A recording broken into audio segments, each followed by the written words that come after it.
कुछ पाप ऐसे होते हैं जो हम करना नहीं चाहते लेकिन हमसे जाने अनजाने में हो जाता है। कौन कौन से पाप हैं? जैसे माताएं घर में झाड़ू लगाती हैं, जब हम झाड़ू लगाते हैं तो छोटे छोटे से बहुत सारे जीव मर जाते हैं। हम उनको मारना नहीं चाहते लेकिन वो मर जाते हैं। फिर मच्छर,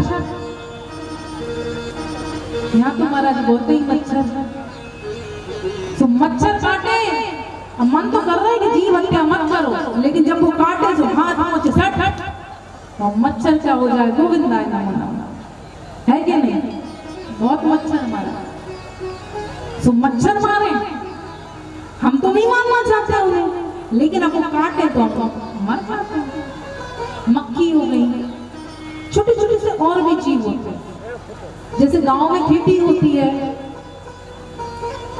तो खेती के समय क्या होता है, फसल जब काट दी जाती है तो संभवतः हर जगह यही होता होगा, हमारे यहाँ ऐसा होता है कि वो जो बच जाता है कचरा तो उसमें आग लगा देते हैं। यहाँ पे भी ऐसा होता है क्या?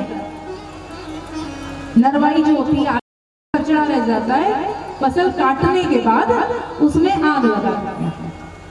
तो हम तो भाई अपना खेत साफ कर रहे हैं, हम किसी को मारना नहीं चाहते, लेकिन छोटे छोटे से जीव जंतु आते हैं और उसमें जल जाते हैं। अब तो गैस आ गई, इंडक्शन हो गए, और भी बहुत सारी चीजें हो गई। पहले और अभी भी कहीं कहीं चूल्हे का विधान तो अभी भी है, गांव में चूल्हे जलते हैं। तो चूल्हे को जब जलाते हैं उसमें जो लकड़ी जलती है, तो उस लकड़ी में, क्योंकि सूखी लकड़ी होती है, उसमें छोटे छोटे से जीव जंतु अंदर छुप के बैठ जाते हैं। हम तो अपने घर वालों के लिए, अपने परिवार वालों के लिए भोजन बना रहे हैं, हम थोड़ी किसी को मारना चाहते हैं, लेकिन वो जीव जंतु अग्नि में जलकर मर जाते हैं। लेकिन महाराज इन सबका भी दोष लगता है,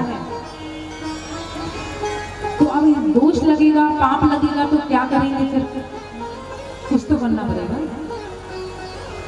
ये परीक्षित जी पूछ रहे हैं, आपकी प्रश्न का उत्तर देते हैं सुखदेव जी। परीक्षित जी पूछ रहे हैं कि कुछ पाप हमसे जाने अनजाने हो जाते हैं, उन पापों की मुक्ति के लिए हम क्या करें, उन पापों का प्रायश्चित करने के लिए हम क्या करें? तो यहाँ सुखदेव जी कहते हैं कि राजन 5 दैनिक हवन, 5 दैनिक यज्ञ करो, हवन नहीं, 5 दैनिक यज्ञ। कहा महाराज एक यज्ञ के लिए तो महीनों पहले से तैयारी करनी पड़ती है, 5 यज्ञ वो भी रोज, समझ रहे हैं? दैनिक यानी कि रोज के यज्ञ, प्रतिदिन जो यज्ञ करते। सुखदेव जी ने कहा घबराओ मत राजन, पहले सुन लो कि वो यज्ञ क्या क्या है। सबसे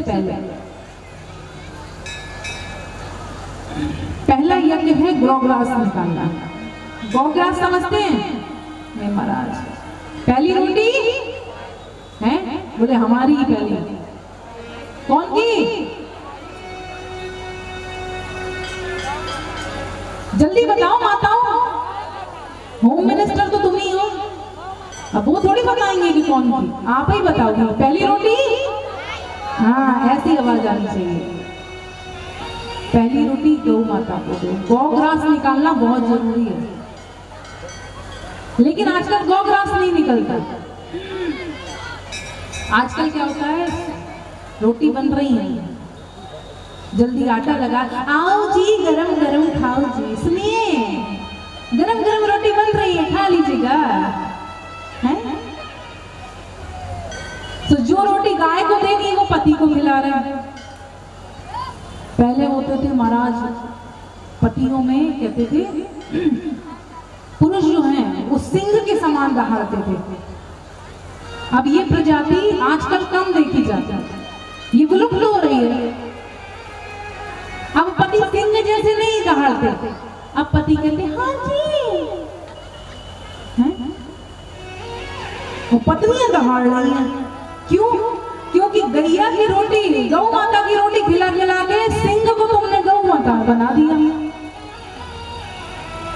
तो ध्यान रखो, ये बात कहने का मेरा इतना आशय था कि जो बात हंसी में कही जाती है वो बात याद रहती है। बाकी तो कथा कितनी याद रहेगी वो ठाकुर जी जाने, लेकिन जो बात किसी हंसी में कह दी जाए या भजन के माध्यम से कह दी जाए वो बात याद रहती है। सो याद रखना, पहली रोटी गौ माता की, पहला हवन, पहला यज्ञ क्या है, गौ ग्रास निकालना। दूसरा अन्न देवता को क्या करना है, अग्निदेव को समर्पित करना, होम करना आरंभ करो। पहले तो चूल्हे होते थे महाराज, हम भी जब छोटे से थे अपनी नानी के यहाँ जाते थे, जब समझते नहीं थे कुछ, तो नानी क्या करती थी, पहली रोटी निकाली हाथ में थमाई, जाओ गौ माता को देकर आओ। या मैं नहीं चाहती थी या घर में कोई होता नहीं था तो रोटी निकाल के अलग रख देती थी कि जब पूरा काम हो जाएगा तब गौ माता को देकर आएंगे। और दूसरी रोटी जैसे बनती थी तो चूल्हे में डाल देती थी, बहुत सीधी थी, इतना ज्ञान नहीं था, लेकिन किसी से सुना होगा, किसी संत से कहीं सत्संग में, तो दूसरी रोटी चूल्हे में डाल देते थे। तो फिर जब बड़े हुए तो समझ में आया कि अरे वो अग्निदेव को होम करती थी, अग्निदेव को भोजन देती थी। तो मान लीजिए अब हमारे यहाँ चूल्हे तो नहीं है, तो गैस है, तो क्या करें, घर में कंडे तो होते हैं, क्या कहते हैं, क्या कहते हैं महाराज जी, गोईठा कहते हैं, गोईठा, कंडे हमारे यहाँ कंडे कहते हैं, यहाँ पे गोईठा, जो अपन लोग ठोक कर बनाते हैं गौ माता से, तो उसको लो और उसको होम करना जानते हो ना, ज्यादा कुछ नहीं है, शक्कर लो, घी डालो रोटी पे और 3 आहुति भगवान के नाम की दे दो, ज्यादा कुछ नहीं करना। तो 2 काम हो गया, पहला गौ माता की रोटी, दूसरा अग्निदेव को भोजन। तीसरी बात, पक्षी जो होते हैं उनको धान कहते हैं, धान या चावल कुछ भी डाल दो, पक्षियों को दाना देना कहते हैं उसको। तो तीसरा आपका यज्ञ हो गया पक्षियों को दाना देना।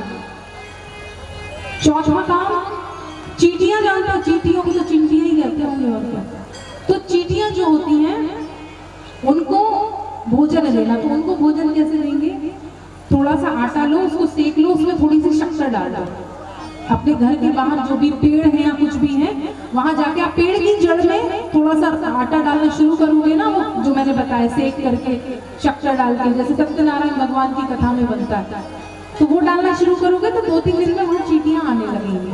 तो चींटियों को भोजन, कितने हो गए, 4 हो गए। 5वां, मछलियों को दाना। ये रोज नहीं कर सकते है ना, क्योंकि अब रोज नदी नहीं जा सकते, तो 8 दिन में, 10 दिन में, 15 दिन में, 20 दिन में, 1 महीना में, 2 महीना में, जितने दिन में भी किसी सरोवर यानी कि किसी जलाशय के पास, किसी नदी के पास से निकलो तो घर से ध्यान रखो कि वहां पर नदी होगी, तो थोड़ा सा आटा ले जाओ, गुथा हुआ आटा है ना, लगा हुआ आटा जो अब रोटी के लिए तैयार करते हैं, उसको ले जाओ, उसकी छोटी छोटी सी गोली बनाओ और मछलियों को डाल दो। अच्छा, हम ये सब क्यों करें, इससे हमें क्या फायदा, कि बिना फायदा के तो अपन कछु करते नहीं है। तो अब फायदा सर महाराज, जिन भी घर में कहते हैं ये 5 दैनिक हवन होते हैं, ये 5 दैनिक यज्ञ होते हैं, उन घरों में कभी अशुभता नहीं आती। उन घरों में कभी भी कुछ, ये तो नहीं कहूंगे कि किसी की मृत्यु नहीं होती, ऐसा नहीं होता, वैसा नहीं होता, क्यों, क्योंकि ये तो सब काल चक्र है हमारा, जिसको नहीं रोक सकते। यूं कहते हैं कि हमारे कुंडली में जो बुरे ग्रह होते हैं वो शुभ फल देने लगते हैं। पंडित जी कहते हैं कि महाराज आपको मंगल दोष है, तो फिर क्या करें, तो मंगल के लिए उपाय करो, तो पंडित जी तो उसका उपाय कर देंगे, लेकिन कुछ हमें भी तो करना पड़ेगा। पंडित जी भोजन करेंगे, हमारा पेट तो नहीं भरेगा, तो कुछ करना पड़ेगा। तो वो कुछ में ये आया, आप ये 5 दैनिक हवन, 5 दैनिक यज्ञ करो, जिससे आपके बड़े बड़े दोष, जैसे कि काल सर्प दोष, मंगल दोष, जो भी ग्रह आपका, राहु केतु, जितने भी ग्रह हैं, शनि इत्यादि ग्रह जो भी बुरे फल देते हैं, अगर आपकी कुंडली में अच्छे नहीं है, शुभ नहीं है, तो वो भी अच्छा फल देने लगेंगे। इसलिए ये करना चाहिए। चलिए आगे बढ़ते हैं कि यहाँ पर नाम की महिमा